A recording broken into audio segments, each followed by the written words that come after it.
Қыз өте әдемі, ибалы, әдепті және білімді мектеп оқушысы еді. Оны бәрі мақтайтын, озат оқитын, үй шаруасына да жақсы. Анасынан басқа ешкімі жоқ. Әкесі, анасы екеуін тастап кеткен. Әкесінің түнін де көрмеген.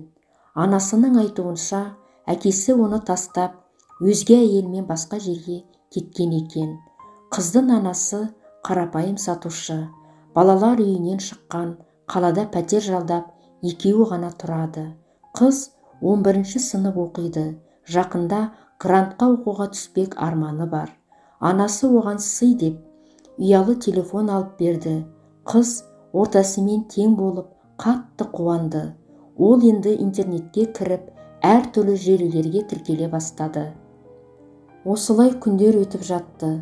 ұбт-ға дайындалып және ғаламторға кірумен күндер жалғасты.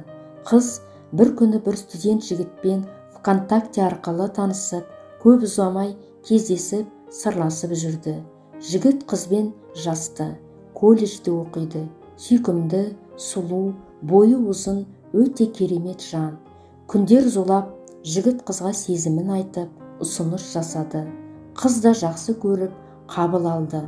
Солай екеуі жүріп жүрді. Қыздың анасы бұл туралы біліп, қызына артық кетпей жүруін ескертті. Міне қыз мектеп бітіріп, жігіті қасынан табылды. Ақыры ұбт болды. Қыз өзіне сеніп, жақсы ұпай алды. Бұған анасы мен сүйген жігіті қатты қуанды. Енді ол Алматыға оқуға тапсырды. Оған да түсті. Жаз, шілде айы. Жігіт оған үйленгісі келетінін айтты. Қыз келісімін бергенімен анасынан рұқсат сұрау керектігін айтып, ал анасы жігіттің ата-анасы қарсы болмаса ақ батасын беретіндігін айтты. Апта соңында жігіт қызды үйіне әкеліп, ата-анасымен таныстырды. Олар өте бай адамдар екен. Оларға болашақ келіндер ұнады. Жігіттің әкесі қызға сұрақтар қойып, танысып жатыр. Қызым, әкең, анаң бар ма? Анам бар, әкем жоқ. Жә, өмір ғой деп жігіттің әкесі ойланып қалды. Қызым, тегің кім? Анаңның есімі кім? Тегім Хасенова, анам Үміт, деді қыз. Осы сөздер жігіттің әкесіне қатты тиіп, жүрегін жарып шықты. Себебі алдында отырған қыз оның тастап кеткен туған қызы. Ойланып, мұнға батты, бірақ ештеңе айтпады. Жігіт қызды үйіне апарған соң өз үйіне оралды. Әкесі олына, ол қызға үйленбейсің, ол кедей, бізге лайық емес, деді кесіп. Әке, олай деме, бәрібір мен оны сүйем. Ұлым, бір нәрсе айтам, тек сен ренжіме, жарай ма? Иә, айтыңыз. Әкесі бәрін айтып берді. Жігіт жылап, әкесіне қатты сөздер айтып, үйден шығып кетті. Қызға айтуға батылы бармады. Тастап кеткен әкенің ұлымен жүргенін естісе, қыз жоламайтынын біледі. Қарындасын сүйгеніне қатты қиналып, хабарсы жоқ болып кетті. Қыз алаңдап қоңырау соқты, өшірулі.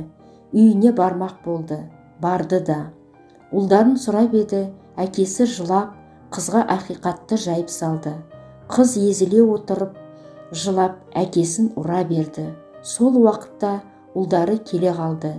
Жігіт қызды жұбатып, екеуі үйден кетіп қалды. Қарындасы әрі сүйгеніне ол, біз кінәлі емеспіз, үйленеміз, мен сені сүйем, деді. Қыз, жоқ, жібер, сен менің ағамсың, үйленбейміз, кешір мені. Олай айтпа, сен мені сүйесің ғой. Жоқ, қазір бәрі өзгерді, енді маған жолама. Сонда мен кінәлімін бе? Жоқ, сен менің ағамсың, арамызда махаббат болмау керек. Мен сені сүйемін ғой, деді жігіт қинала. Сау бол, анама ештеңе айтпаймын, тек менен аулақ жүр, ренжіме жаным, деп қыз жылап кетіп қалды. Жігіт сезімін қанша айтса да, қыз тыңдағысы келмеді. Жігіт сол күні көлік астына түсіп қайтыс болды. Жігіттің анасы қызға хабарласып, өксіп жылап тұрып, ұлынан айрылғанын айтты. Қыз одан бетер қанжылап, анасымен қосыла жылады. Тас жүрек әке ұлынан айрылғанын естіп, сөйлемей мылқау боп қалды. Жігіт жерге көмілді. Қыз өзін кінәлаумен жүр, сағынды, қайта оралмайтынына сенбейді. Тұңғиық әлемде мұнымен күн кешуде. Жігіттің қабір басынан шықпайды. Әкесін жек көріп, халын де сұрамады. Әкесі мылқау, өз ұлын жұтқаны үшін өзін жек көреді. Кім кінәлі?